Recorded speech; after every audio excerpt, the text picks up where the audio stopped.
এটা দেখলে আর লোভ সামলানো জানে, স্পেশালি ভর্তাগুলা। পিঠাটা টেস্ট বেশ ভালো। ইলিশ মাছের ভর্তা আছে, শুটকি ভর্তা আছে, ধনেপাতা ভর্তা আছে। খাওয়ার পরে মুখ দিয়ে ধোয়া বের হয়, মনে হয় যে আরেকটা খাই।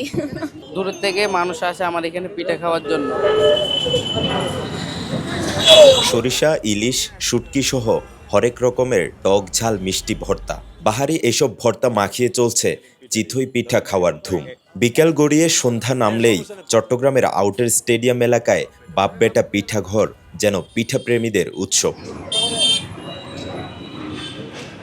শীতের শুরুতেই নগর জুড়ে চলছে পিঠা বিক্রি। প্রধান সড়ক থেকে শুরু করে অলিতে গলিতে সন্ধ্যা নেমে এলেই বাহারি পিঠার পসরা সাজিয়ে বসছেন বিক্রেতারা। এমনই এক পিঠা বিতান বাপ-বেটা পিঠাঘর।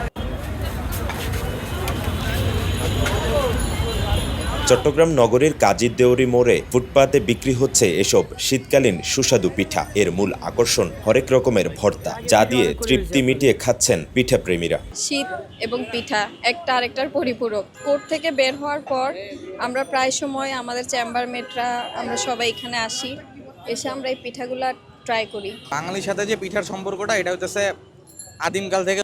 গ্রামে আমরা আগে যেভাবে খাইতাম সেই ব্যাপারগুলো এখন আর নাই। শীতকালে যে বিভিন্ন স্ট্রিট সাইডে যেগুলো হয়, এগুলা থেকেই আমাদের সোসাইটির পোলাপাইন পিঠাগুলা খায়। এই পিঠাটা টেস্ট বেশ ভালো। আপনারা পাবলিক এসে খাইতে পারে।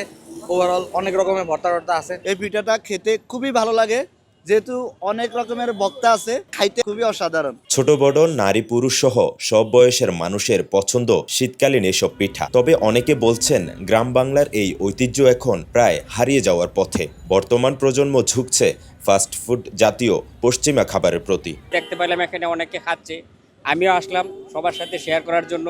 এবং পিঠাগুলো দেখতে খুবই চমৎকার দেখা যাচ্ছে এবং বিভিন্ন রকম ভর্তা আছে। ইলিশ মাছের ভর্তা আছে, শুটকি ভর্তা আছে, তারপরে ধনেপাতা ভর্তা আছে, টাকি মাছ ভর্তা আছে। আসলে সত্যি আমি যখন খেলাম তখন দেখলাম আসলে খুব ভালো লাগতেছে নিজের কাছে। রাস্তায় যারা তরুণ উদ্যোক্তারা যারা এই পিঠাগুলো নিয়ে বসছে, আমাদের উচিত যে তাদের কাছ থেকে পিঠাগুলো টেস্ট করা, তাদের কাছ থেকে নিয়ে আমাদের দেশীয় ঐতিহ্যটাও রক্ষা করা হবে, পিঠাও টেস্ট করা হবে এবং তাদেরকে অনুপ্রেরণা দেওয়া হবে, উৎসাহ দেওয়া হবে। আমি খাইলাম আজকে, অনেকদিন পরে খাইলাম, হঠাৎ দেখতেছি রাস্তা দাঁড়িয়ে খাইলাম। শীতকাল আসছে যে আমরা একসময় গ্রামের বাড়িতে আমাদের মা খালারা এই ভাপা পিঠা, চিতল পিঠা, আরও অনেক ধরনের পিঠা খাওয়াইতো। শহরের বাচ্চারা এগুলো সম্বন্ধে আইডিয়া নাই, তারা ফাস্টফুড এটাতে ব্যস্ত। মূলত সন্ধ্যার পরই জমজমাট হয়ে ওঠে বেচা কেনা। ক্রেতাদের উপচে পড়া ভিড়ে পিঠা তৈরিতেও হিমশিম খেতে হয় পিঠাওয়ালার। একসাথে 8টি চুলায় পিঠা তৈরি করেন মোহাম্মদ হুসাইন। যেন এক মুহূর্তের জন্য দম ফেলার ফুরসত নেই তার। মুখের সাথে তাল মিলিয়ে তার দুহাতও চলে সমান তালে। আমি আজকে 7-8 বছর ধরে দোকানদারি করতেছি।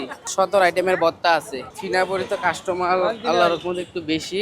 800, 900 বা 1000 পিঠা বিক্রি করতে পারি। 1000 পিঠা বেচলে আমাদের শতকরের 1500 টাকার মতন থাকে এক্সট্রা বিল দেওয়ার পরে। আর 7-8 জন মনে করেন এক্সট্রা বি আছে দোকানের ভিতরে। এনায়েত হোসেন মিঠুর তথ্যচিত্রে মেহরাজ হোসেন, কালের কণ্ঠ, চট্টগ্রাম।